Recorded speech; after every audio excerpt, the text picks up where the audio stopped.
अदृश्य प्रलय जब ब्रह्मांड ने पृथ्वी को मिटा दिया था। 450 मिलियन साल पहले पृथ्वी पानी की एक दुनिया थी। यहाँ न तो घने जंगल थे, न डायनासोर, न स्तनधारी। महाद्वीप जो बंजर और पथरीले थे, अनजाने आकारों में इकट्ठे थे और विशाल पंथालासिक महासागर से घिरे इस ग्रह पे चुपचाप बहकते जा रहे थे। लहरों के नीचे जीवन सिर्फ जीवित नहीं था, बल्कि विजयी था। विकास ने एक जटिल फलता फूलता पारिस्थितिकी तंत्र तैयार कर दिया था। छिछले महाद्वीपीय किनारे जीवन से भरे हुए थे। ट्राइलोबाइट्स, क्रिनोइड्स और ऑर्थोकॉन जैसे विशाल शीर्ष शिकारी इस समुद्री दुनिया पर राज करते थे। करोड़ों वर्षों तक इस समुद्री दुनिया ने गहरी स्थिरता का युग देखा। महासागर दयालु थे। ऑर्डोवेशन काल के जीवों ने अपने क्षेत्र पर पूरी तरह अधिकार कर लिया था, लेकिन वे अपने ऊपर चल रही ब्रह्मांडीय घड़ी से पूरी तरह अनजान थे। उनका विनाश ना तो टेक्टोनिक प्लेटों के खिसकने से होने वाला था, न ही स्थलीय ज्वालामुखियों के फटने से। निर्णायक तो अंतरिक्ष की अथाह गहराइयों में इंतजार कर रहा था। रात के आकाश में देखो तो तारे शाश्वत से लगते हैं। एक खगोल भौतिकीविद के रूप में मैं आपको बता सकता हूं कि वे बिल्कुल भी शाश्वत नहीं है।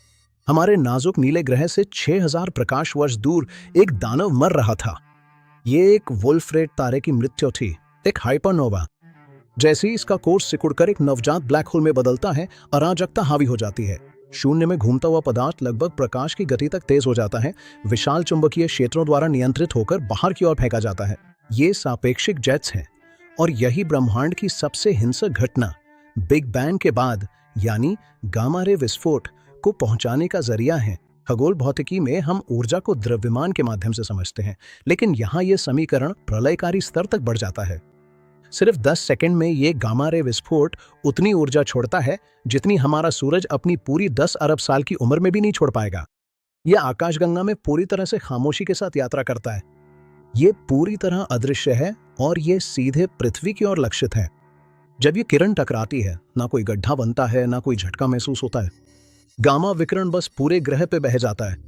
ये ऊपरी वायुमंडल को घातक उच्च ऊर्जा फोटोनों से नहला देता है। लेकिन असली तबाही वो रासायनिक जादू है जो इसके बाद होता है।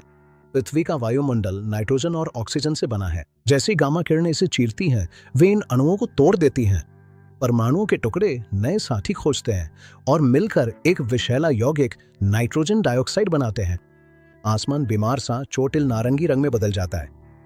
यह है नाइट्रोजन डाइऑक्साइड की चादर। एक ही पल में यह प्रतिक्रिया हमारी ओजोन परत को छीन लेती है।